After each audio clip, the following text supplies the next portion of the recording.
Donc il faut les intéresser. Une fois ce dossier constitué, le spectacle, ça leur parle, il faut les convaincre. Mais non seulement les convaincre sur ce que vous faites et pourquoi vous le faites, et l'intérêt qu'ils peuvent avoir, mais quand vous demandez de l'argent, il ne faut pas demander de l'argent à quelqu'un et après oublier la personne une fois l'argent vous est donné. Non. Et quand vous voulez faire des donateurs qui soient des faux donateurs à long terme, il faut garder une relation avec ces donateurs. Ça veut dire quoi? Ça veut dire qu'il faut les offrir la contrepartie. Quand quelqu'un te donne l'argent, la contrepartie c'est quoi? Il faut penser à la contrepartie. Si quelqu'un vous donne, disons, 5 000 francs pour vous soutenir, dans les 5 000 francs, il faut vous dire que vous l'avez 4 000. Dans les 1 000 francs, il faut vous devez lui offrir un billet gratuit pour votre spectacle qui doit être là, une place de choix. Et quand cela arrive, selon l'endroit où se trouve le spectacle, est-ce que la personne vous l'invite? Soit vous pouvez inviter des gens juste pour une répétition. Quand vous faites vos répétitions, vous appelez les gens, venez regarder. Et quand le spectacle, quand les gens viennent regarder, offrez-leur un peu d'eau, ou une bière, ou un jus. Et c'est comme ça, quand les gens viennent, vous leur réservez. Promettez-leur des tickets, par exemple un ticket pour eux, si c'est un monsieur, lui et sa femme, si c'est une dame, elle et son mari, ou avec des enfants, des choses comme ça. C'est la contrepartie est très importante. Et quand la personne est venue, selon la personne vous dira si elle viendra ou pas, elle va insister. Mais au moins vous savez que vous avez offert quelque chose en retour. Et aussi, quand vous avez fini le spectacle, il ne faut pas penser parce que la personne vous a donné et que le spectacle est fini. Non, non, non. Si vous avez des photos, faites toujours un petit rapport. Écrivez un rapport, repartez vers la personne, vous dites, mais écoutez, voilà, vous n'étiez pas là, mais même si la personne était là, vous dites, mais merci beaucoup, vous voyez une petite carte. Merci d'être venu au spectacle, et nous avons, vous leur parlez un peu de vos programmes d'activité. Prochainement, ce sera ceci qu'on fera ou cela que nous ferons. On aimerait bien que vous soyez partie, vous fassiez partie de la fête, du mouvement. Et aussi, vous leur promettez, nous vous tiendrons au courant de nos activités. Donc, si vous avez leur email, vous leur mettez, tu reçois mes emails par exemple. Et si c'est un téléphone, de temps à autre, un petit coup d'œil, un coup de fil pour dire, mais voilà, nous avons un spectacle, nous avons telle activité, on se demandait si vous avez le temps de venir regarder.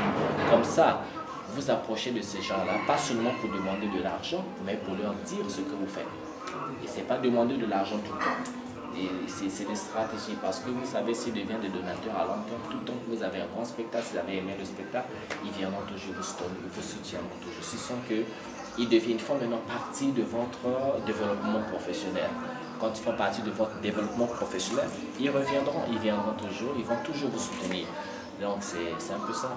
Maintenant, quelles sont, dis-moi, quelles autres questions ou difficultés ou ce que vous faites? Très souvent, personnellement, ça m'est déjà arrivé, où je suis parti vers un donateur ou un partenaire sollicité qui soutient le spectacle ou l'accompagne. J'ai fait peut-être c'est sur les techniques de bâtir un dossier ou bien passer l'information. Peut-être c'est ça qui paraît un petit peu différent de ce que vous venez de m'apprendre. Mais quand on est en face d'une situation où la personne, on va voir la personne, on lui soumet un document, on lui explique de fond en plan ce qu'on veut réaliser, ce que l'artiste veut réaliser. Et il arrive quand même par une fois voir le travail. Mais après, c'est sur rendez-vous, c'est sur promesse, une fois, deux fois, trois fois. Et quelle est la meilleure technique pour faire approcher cette personne qui donne au moins pas vers... Donc il faut toujours insister, hein. Le premier pas c'est insister et la personne, forcément, nous sommes au Congo. Bon, d'abord je reviens à la technique dont je vous ai dit, moi c'est de constitution du dossier. Bon, ici c'est le Congo, on a un héritage français, on fait les dossiers comme les Français le font, comme les Français nous le montrent. Bon, moi je vis aux États-Unis, ça se passe autrement. Le dossier, ce qui est le plus important, c'est votre message, il le fait clairement. Le dossier qui va à un partenaire particulier, le dossier qui va à une grande organisation, c'est différent quand même. Donc la taille du dossier dépend de là où vous l'envoyez. Mais si c'est des particuliers, les gens n'ont pas le temps de lire un dossier de 10 pages, non. À moins que se demander, pas dépenser. Être concis, clair et net, c'est toujours important. Tout de suite, les gens regardent des belles photos, des belles images bien choisies. Les gens tout de suite là, une idée de ce que tu fais et tu perds pas son temps. Bon, maintenant, pour les gens, pour ceux qui vous donnent des rendez-vous à répétition sans honorer, ben, il faut insister. Il n'y a rien de tu as insisté. Et surtout, les gens ont besoin, dans un pays où il y a quand même des difficultés financières. Donc les gens parfois ont envie de faire partie d'une chose comme ça. Il va prendre une bière, il va manger peut-être un petit truc. Donc ça, c'est des stratégies. Arriver à ça, c'est des sacrifices. Vous devez arriver à faire des choses que vous n'avez jamais faites avant. Donc c'est un peu ça, quoi. Éviter d'organiser une répétition publique, par exemple, la répétition publique, mais dans un endroit bien, par exemple, et éviter la personne avec des chaises, des endroits qui soient bien aussi. Les gens, on aime bien, les gens aussi aiment ce qui brille, le prestige, mais c'est vrai, voilà, vous ne pouvez rien. Trouver des partenaires, c'est pas forcément pour ça, demander aux partenaires, et vous allez voir les partenaires aussi, les gens qui ont des salles, par exemple, il faut, qu'est-ce qu'il faut, il faut soigner sa tenue aussi. Les gens, c'est comme ça. Les gens adorent ce qui brille. Donc, vous mettez, je vous demande pas de mettre une veste, mais habillez-vous convenablement. Ayez les airs responsables. Ces choses-là aussi, quand vous avez l'air, quand tu parles aux gens, tu es comme ça, tu as des tu as peur, il n'y a pas d'assurance. Il faut avoir l'assurance. Il faut les saluer comme des partenaires. Comme ça, les gens sentent que vous savez ce que vous faites. Vous n'êtes pas des aventuriers. Et si vous donnez l'air à quelqu'un que vous êtes des aventuriers, que vous n'êtes pas sûr de ce que vous faites, ça ne marche pas. Tout de suite, on vous prend pour des enfants, qu'on dit que on va faire vos trucs là, c'est quoi? Mais quand on dit que c'est votre vie, c'est ce que vous faites, c'est ce que vous avez toujours fait depuis des années, il y a des résultats, il faut multiplier. Et quand il y aura beaucoup de non et de oui. C'est comme ça. Donc, plus vous multipliez de personnes, si vous avez 100 personnes, il y aura peut-être 10 qui diront oui. 10 là, c'est déjà beaucoup pour vous. Donc, mais si vous voyez 10 personnes, il y aura une ou 0 personnes qui diront oui. Donc, il faut qu'il y ait une grande liste et les gens vous diront oui. Et les business, il faut déjà commencer dans les quartiers aussi quand on fait de la production. Faites intéresser ceux qui sont dans le quartier qu'on néglige souvent. Ceux qui ont des boucheries, parfois les mamans qui vendent seulement au marché avec les étapes, ceux qui vendent le pétrole au coin. Il faut seulement les gens. C'est beaucoup de travail. Et ça peut paraître, vous allez peut-être sous-estimer, celui-là, il vend son manioc là, en quoi il va s'intéresser. Non!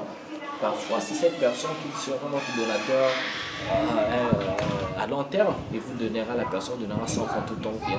Si vous pouvez, il faut savoir réussir à travers la personne. Ou la première fois, vous allez voir, vous dites, ouais, maman, il faut que vous êtes occupé avec votre manioc là, mais nous sommes des adultes, nous voulions bien que vous vous dégagez, par exemple, de votre routine. Votre routine quotidienne, venez voir un peu ce que nous faisons. Nous allons vous inviter avec nos enfants, venez voir. Nous nous offrons un jus. Avant que vous ne demandiez quoi que ce soit, vous invitez cette maman-là qui font ses maniocs de venir regarder, prenez un jus. Mais elle va se dire, mais vous parlez de quoi? Moi, j'ai fait mon truc ici, là, je crois. Vous vendez, cette personne devient, ce sont importantes. Ok? Ce sont importants. Et quand la personne a une chaise, il faut offrir une chaise et tout.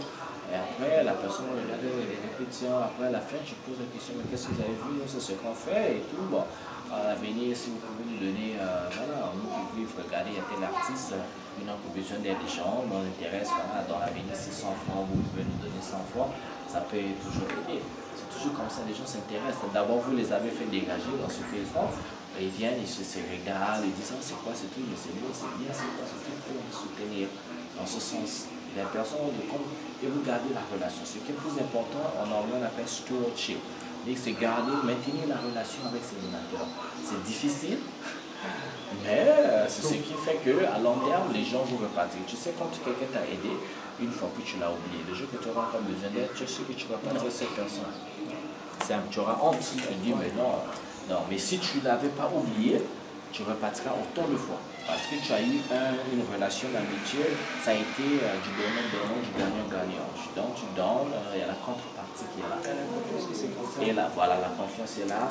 Et quand vous faites un spectacle, il ne faut pas que ça soit la blague non plus.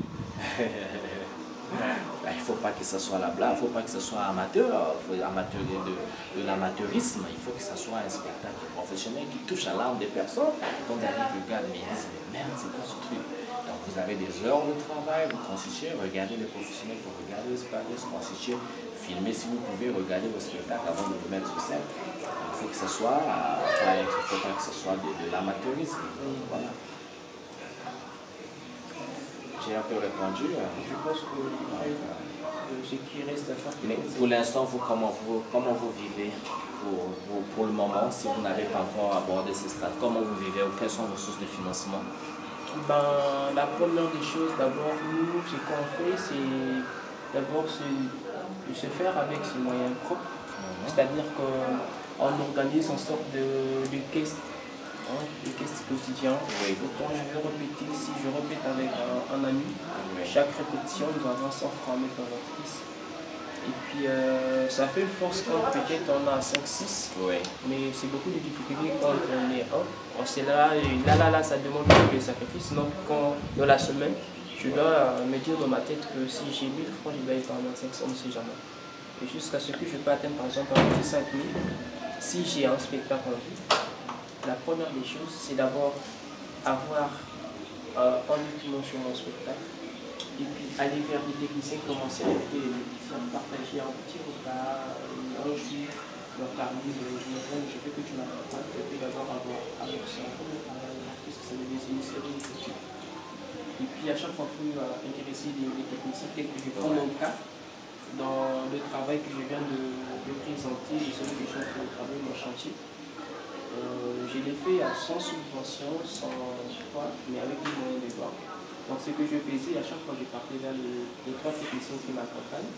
Donc quand j'avais 1000 francs, je me privais pour les satisfaire, les amis en cause autour d'un jus, on se fait des cacahuètes, on mange comme ça.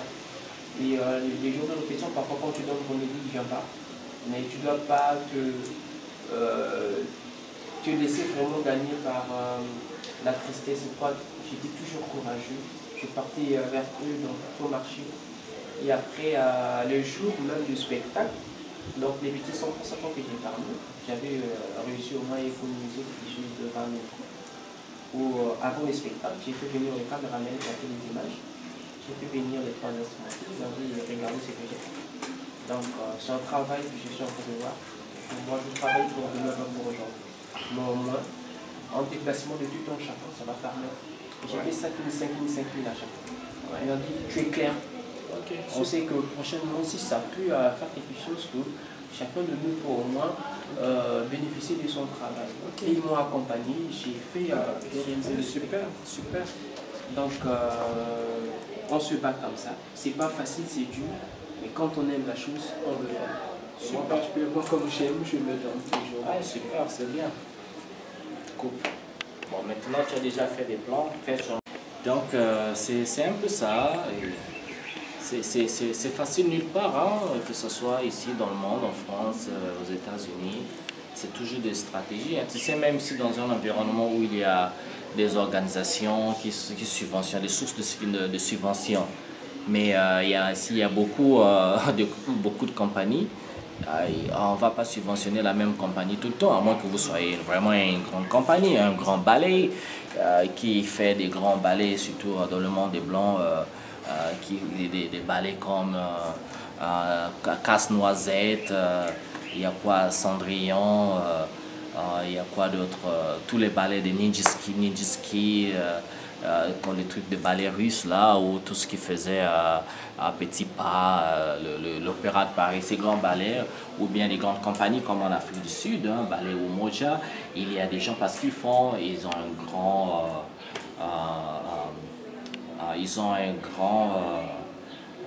comment on appelle, ils ont un budget annuel. Et ils ont des gens qui subventionnent ce genre de ballet. Depuis les gens qui ont l'argent, c'est des vieux, hein, ils ont vécu, ils sont vieux et c'est de l'argent vieux aussi parce que ça leur rappelle toujours une certaine époque. Mais dans le monde de l'art contemporain, la danse contemporaine, c'est nouveau, parfois ils ne comprennent pas trop. Il faut les intéresser, surtout si vous faites la danse qui est très abstrait, ils viennent, ils ne comprennent pas trop c'était quoi et tout, ça ne leur rappelle rien. Hein, ceux qui ont l'argent, ils sont vieux, il faut qu'ils se trouvent des choses qui leur rappellent quelque chose, leur enfance, ou je sais pas quoi, une certaine époque donnée. Mais votre art contemporain, si c'est pas très très beau, il faut qu'il y ait quelque chose, quoi. Il y a des émotions aussi et autres, mais qui leur rappellent quelque chose, ou qui leur touche d'une manière donnée, quoi. Sinon, il faut qu'il y ait kinesthésie, quoi. La kinesthésie, si ça passe pas, du coup, c'est parfois difficile d'avoir ces gens qui ont des gros sous. Donc, mais dans les subventions, c'est pas tout le temps, c'est pas à la même compagnie qu'on donnera de l'argent tout le temps. Donc, vous connaissez, hein, sur les financiers, il faut faire écrire le dossier, faire rentrer le dossier, ils regardent, il y a des pôles de sélection. Et après ça, on ne te sélectionnera pas toujours, hein, les spectacles, parfois le projet est intéressant pour eux cette année, parfois c'est pas intéressant. Mais on compte pas sur ça. Mais bien sûr qu'une compagnie doit avoir une politique de ses propres. Qu'est-ce que vous faites? Aux États-Unis, il y a ce qu'on appelle fundraising. Les gens font ils font des événements pour avoir des fonds. Ça se passe aussi en France, je crois, on appelle online fundraising, comme les plateformes de demande de fonds, comme Kickstarter. En Californie, on utilise souvent Kickstarter, Indiegogo, GoFundMe. C'est sur LinkedIn, tu demandes j'ai besoin de temps, tu envoies des emails à tes amis ou Facebook, réseaux sociaux, tu leur demandes, voilà, tu leur demandes d'aider, hein. Après les gars ils te donnent, tu leur dis de nous donner à n'importe quelle somme, ils vous donnent n'importe quelle somme, c'est comme ça que tu arrives annuellement, tu décides d'en faire combien, tu en fais 2, tu en fais 3, si tu arrives à 2, 3, bon c'est bon. Donc ça dépend de votre... Il faut le définir tout simplement. C'est qu'on veut faire. C'est un plan financier. Un plan financier annuel, vous le faites et voilà. Ouais. Okay. Je pense que c'est encore l'apprentissage et c'est vrai que ça ne s'arrête pas, on s'accumule d'idées, on s'ajoute d'idées. Naturellement, c'est beaucoup plus, il faut dire que c'est vrai que les réalités sont un peu différentes, mais n'importe qu'on puisse réaliser aussi ce qu'on veut, tout en mettant un peu en pratique les quelques idées échangées avec les autres. Ouais. Moi, je pense que c'est pour ça qu'on grandit, c'est pour ça qu'on avance. Oui, c'est comme ça. C'est pas aussi qu'on peut devenir même que des gâteaux. Comme ça. Il faut essayer de faire ce que vous n'avez jamais fait, ce que vous n'avez jamais fait avant.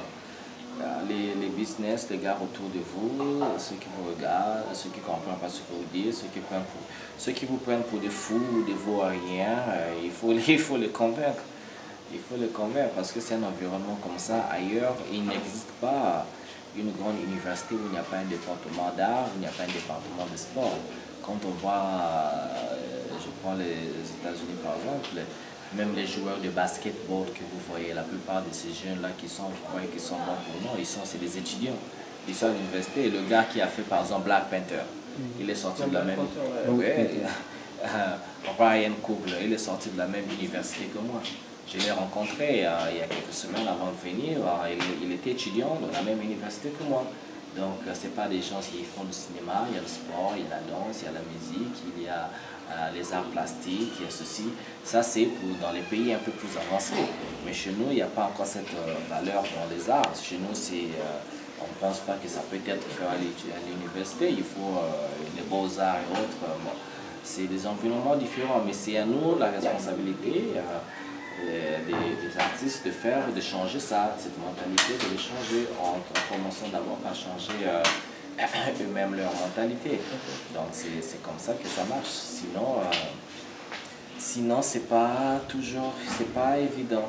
Donc il faut bousculer les choses autrement, il faut faire la gueule, il faut passer à la télé, il faut passer à la radio, toutes les radios qu'il y a, et faire le bruit. Négocier, vous ne pouvez pas, on vous charge, vous dites, par contre vous partez, vous dites vous ne pouvez pas, mais vous ne pouvez pas leur payer en espèces, mais vous pouvez leur payer en quelque chose. C'est quoi? Acheter un seau d'arachide. Oui, et surtout, moi je n'ai tenté par exemple. Acheter un seau d'arachide, aller offrir à quelqu'un et dire voilà. Moi personnellement, puisque avant la prestation, j'ai tenté avec DRTV, Nickelback, Radio. Ben, c'était pas facile parce que déjà, quand tu passes sur le plateau, il faut l'appuyer, il y a des techniciens, machin, à régler des choses.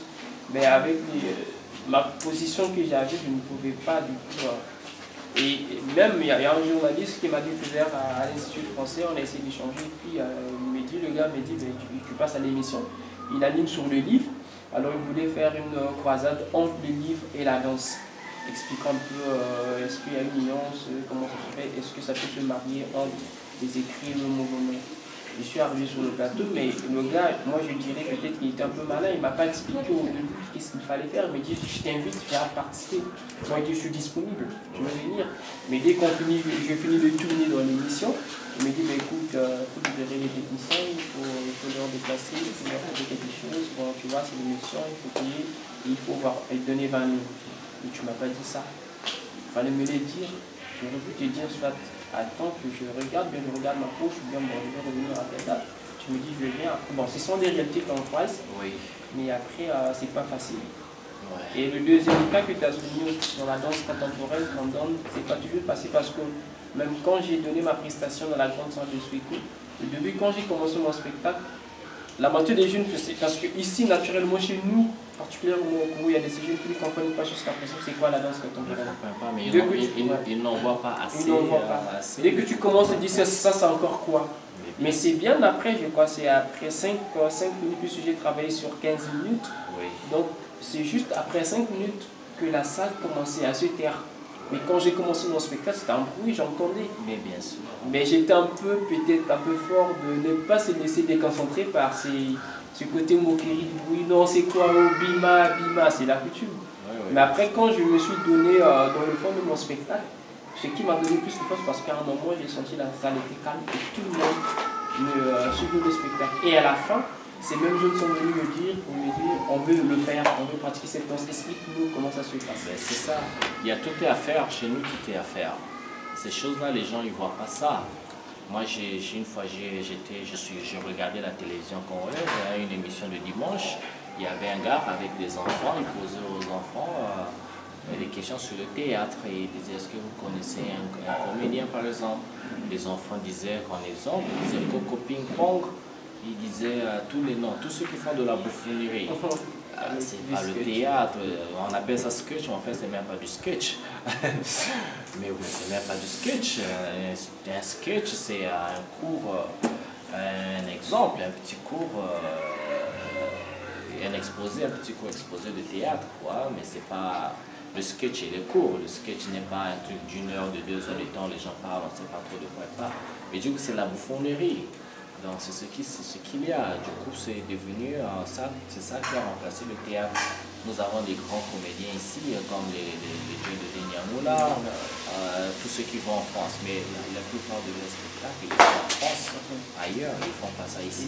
Tu vas dans le quartier de Denyamula, c'est qui, personne ne connaît qui il est, puisqu'on ne voit pas ce spectacle, ça passe par la télé, on le connaît dans le monde des Blancs, on ne le connaît pas ou dans les milieux professionnels africains, mais dans le milieu de tout le monde, tous les jeunes, les gens qui connaissent rien avant, ils ne connaissent pas.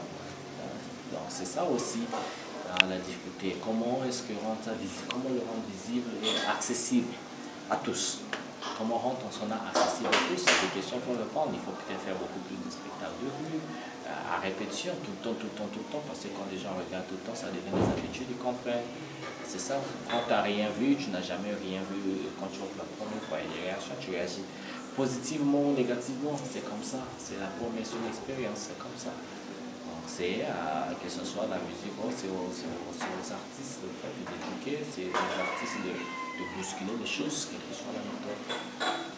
Ok, bon, vraiment, je suis satisfait de ce partage. Oui, là, c'est des conversations qu'il faut avoir.